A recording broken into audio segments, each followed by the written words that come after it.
On commence notre dernier cours de la bactériologie générale. Donc on va voir le laboratoire. On va voir le rôle du laboratoire. En quoi à quoi il sert. Parce qu'on va voir qu'il y a vraiment beaucoup de choses qu'on va demander afin d'être capable de bien traiter notre patient. Le prélèvement, ou le traitement, etc. Donc nous allons voir comment le laboratoire est-ce qu'il nous aide pour déterminer la thérapeutique lors de la prise en charge. Donc nous allons voir.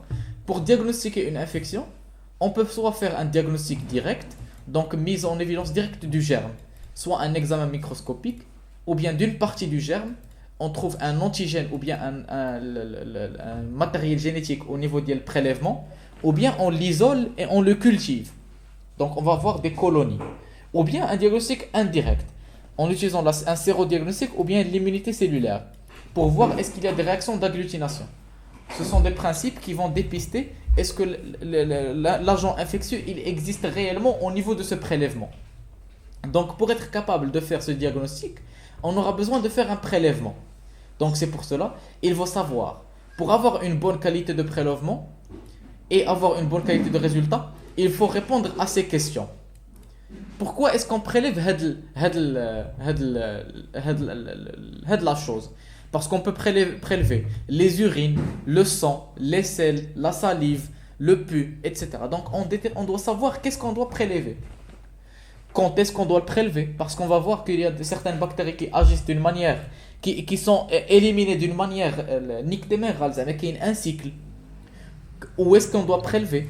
Par exemple, si l'individu il présente des atteintes, des symptômes respiratoires, ça nous indique qu'il y a une maladie respiratoire, comment, etc. Donc, il y a plusieurs facteurs qu'on doit respecter qui conditionnent la qualité de notre prélèvement pour avoir une bonne interprétation. Donc, la qualité, il faut faire avant antibiothérapie. Parce que si on fait l'antibiothérapie, on peut ne plus trouver la bactérie ou l'agent infectieux. Donc le patient, en fonction des symptômes, on détermine qu'est-ce qu'on doit prélever. Est-ce qu'on prélève les expectorations, les urines, le sang, les selles, est-ce que la biopsie, etc. Donc en fonction des symptômes, on est capable de déterminer, cet individu, il est possible qu'il ait de la bactérie. Et cette bactérie, elle existe au niveau des urines. Prélevez-lui les urines. Donc on doit réfléchir de cette manière afin de déterminer un bon prélèvement. Connaissance physiopathologique. Aussi, on doit savoir où est-ce qu'il existe la bactérie. Par exemple, la typhoïde, il existe au début au niveau du sang et ensuite il existe au niveau des urines et des selles. C'est pour cela une connaissance est fondamentale avant d'être capable de faire un bon prélèvement. Par exemple, si nous avons l'individu est infecté de la choléra, nous n'allons pas prélever son LCR. Ça ne sert à rien. Parce que le choléra, on ne va pas le trouver au niveau de l'LCR. On va prélever les selles, on va étudier les selles, ou bien le sang, etc. S'il est capable, le choléra qui est disséminé. Donc, seulement les selles. Donc, c'est pour cela que la connaissance est fondamentale afin d'être capable de déterminer le lieu de prélèvement. Ensuite, la durée, quand est-ce qu'on doit faire le prélèvement? Parce qu'on sait très bien qu'en fonction de la bactérie, il y a des types d'élimination. Les bactéries qui connaissent le système respiratoire, qui connaissent le matin, les expectorations, qui connaissent les urines, etc. Les pics fébriles, des hémocultures. Prélèvement le moins contaminé, c'est pour ça qu'il faut rincer, etc. Pour avoir un prélèvement bien stérile. Mais quand je fais d'autres bactéries, quand je fais rien de librina, etc. Intérêt de la désinfection pour faire une bonne hémoculture. Prélèvement en quantité suffisante pour utiliser soit la cytologie ou bien examen direct ou bien les antigènes solubles ou bien cultivés ou bien conservés, on doit avoir une quantité assez importante parce que si on utilise une quantité très, très basse, même si l'antigène ou la bactérie existe, il se peut que la machine, parce que la machine a une sensibilité, elle peut ne pas détecter des quantités très petites. C'est pour ça que si on lui donne une quantité très petite, elle peut nous donner une réponse négative. Alors que la bactérie, elle existe. Récipient. On doit un récipient stérile, fermé et adapté. Par exemple, si nous avons, comme on remarque ici, si nous avons une bactérie qui est aérobique, on doit lui donner un milieu aérobique. S'il est anaérobique, on utilise un milieu anaérobique, etc. Un récipient stérile et fermé, un écouvillon, un tube stérile, etc. Transport rapide, parce qu'on connaît très bien que lorsqu'on extrait la bactérie, elle peut ne pas survivre une longue durée dans le prélèvement. Même si le transport rapide, il est plus un problème chez les virus. Parce que transporter les virus est plus difficile. Mais tout de même, il faut rapidement ramener le prélèvement au niveau de laboratoire pour l'étudier. Pour ne pas perdre en qualité. Ensuite, on peut aussi faire l'examen macroscopique. Vous vous rappelez très bien qu'on peut faire l'examen au niveau des prélèvements pour voir est-ce qu'il est chileux, est-ce qu'il est donc juste la vision macroscopique le prélèvement, elle peut nous donner une idée. Par exemple, le LCR, est-ce qu'il est opaque, etc. L'examen microscopique, on remarque quelles sont les cellules qui se trouvent à ce niveau-là pour les identifier directement. Par exemple, imaginez avec moi, nous avons pris un prélèvement et on trouve des spirochètes. Directement, on comprend que cet individu est infecté parce qu'il présente cette bactérie au niveau de son prélèvement. Alors qu'auprès des cellules normales, nous avons des cellules normales. Donc on peut utiliser l'examen microscopique. L'examen microscopique après coloration pour voir est-ce qu'on a gram positif, gram négatif, pour nous aider. Diagnostic rapide, on peut utiliser des antigènes solubles comme latex pour voir l'agglutination. S'il y a agglutination, c'est un indicateur de la présence soit l'anticorps ou bien l'antigène. On peut utiliser les deux. Voilà, latex pour dépister la présence soit une réaction immunitaire. On peut utiliser ELISA. ELISA, on peut l'utiliser pour le diagnostic direct ou bien indirect. Donc ELISA, le principe, c'est utiliser soit des antigènes marqués ou bien des anticorps marqués. Donc c'est le principe. Si on veut l'utiliser en diagnostic direct, ça veut dire ou bien indirect. Le diagnostic direct, on veut dépister quoi? Trouver quoi? Les antigènes. l'antigène يعني غنعطيوها لي زونتيكور Non. Diagnostic direct, on veut trouver هي ديك l'antigène. Antigène. La bactérie, l'agent Antigène. infectieux. عندكم حق, bactérie. Donc on va donner des anticorps marqués. Les anticorps marqués, s'ils se fixent à l'antigène, ça va causer réaction une fixation. l'anticorps. Une fixation. Il y a la plaque d'ELISA. La plaque d'ELISA, après un peu de temps, elle va être lavée. Elle va se vider. S'il y a une réaction, il se fixe et ça va montrer une réaction positive. Ça veut dire qu'il y a présence de l'antigène. De même pour l'indirect. On veut dépister les anticorps. Donc on donne des antigènes marqués. S'il y a réaction, après lavage, ELISA, elle va montrer une réaction positive. Ça veut dire qu'il y a présence des anticorps ou bien présence des antigènes. Ensuite, on peut aussi utiliser immunofluorescence. On utilise directement, on injecte des anticorps marqués. Réaction positive, il n'y a pas de coloration. Réaction positive, négative, il n'y a pas de coloration. Positive, il y a coloration. Immunofluorescence. On peut utiliser le PCR, qui est la méthode moderne, qu'on peut utiliser pour tout. Kulchi. Virus, parasites, champignons, bactéries.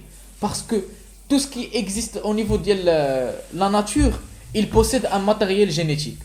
Donc le PCR, c'est une invention miraculeuse qui a vraiment révolutionné le laboratoire. Parce qu'on est capable de dépister tout rapidement, parce qu'il est rapide. Donc le PCR, c'est un polymerase chain reaction.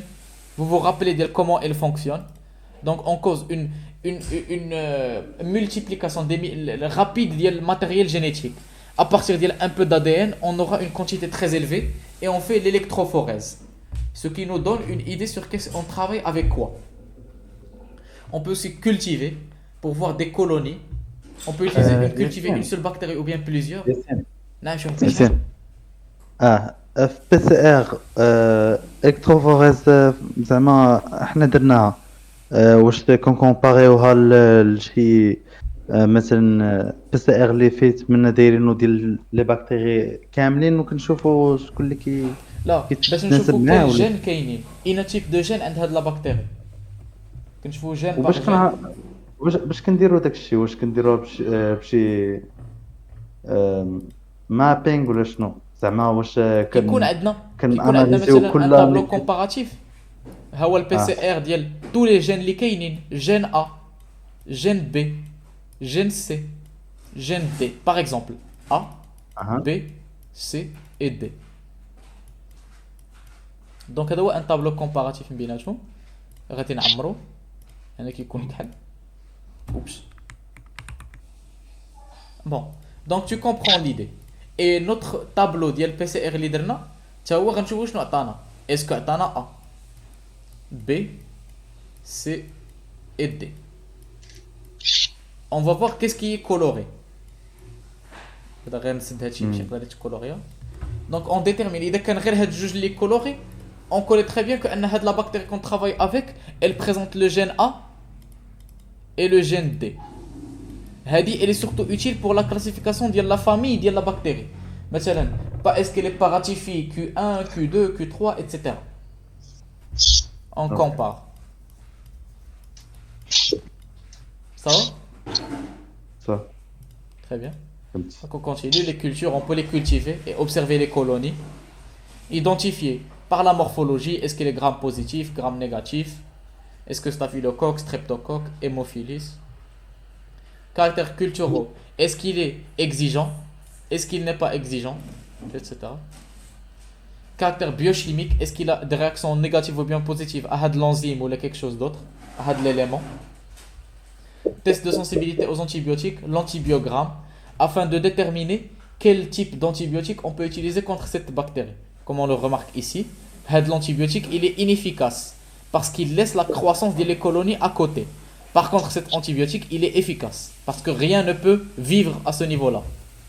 L'antibiogramme, le E-test, pour déterminer la quantité létale, la dose létale les colonies, comme on le remarque ici.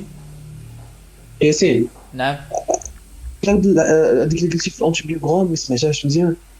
Antibiogramme, on teste plusieurs antibiotiques et on remarque quels sont ceux capables de tuer les colonies bactériennes. C'est à partir de l'antibiogramme où nous sommes capables de déterminer un traitement pour les bactéries qui ont multirésistance. On va voir que plusieurs bactéries spécifiques, il n'y a pas de traitement standardisé. Mais quand on dit que le pénicilline G avec les rétromycines, on doit faire l'antibiogramme obligatoire pour savoir qu'est-ce qu'on doit donner. On peut aussi faire la test à bêta-lactamase. On trouve est-ce que le test de sensibilité aux antibiotiques, est-ce que le bêta-lactamine elle fonctionne ou bien elle va être dégradée, etc. Diagnostic sérologique, on peut trouver les anticorps, est-ce que kainin, donc c'est un diagnostic indirect. Ensuite, immunofluorescence indirecte. On marque les anticorps, mais chez l'antigène mubasharatan. Un anticorps direct fixe à l'anticorps. On peut aussi faire les LISA pour marquer les anticorps, etc. Donc voilà. Diagnostic bactériologique, on peut soit faire au début l'aspect macroscopique, la cytologie, voir est-ce qu'il est coloré gram négatif ou bien positif, ou bien utiliser un diagnostic rapide, les antigènes ou bien PCR. Ensuite, on peut faire l'isolement, identification après la culture et après utiliser l'antibiogramme pour déterminer la thérapeutique. Donc le laboratoire, on comprend qu'il joue un rôle très très important parce que c'est lui qui nous permet d'identifier quel type de bactéries nous avons, les gènes, les caractéristiques, les protéines utilisées, les caractéristiques biochimiques, etc. Et ensuite, il nous détermine aussi quel type d'antibiotique on peut utiliser contre cette bactérie. L'antibiogramme, il nous donne quels sont les antibiotiques efficaces, ceux qui sont inefficaces, etc.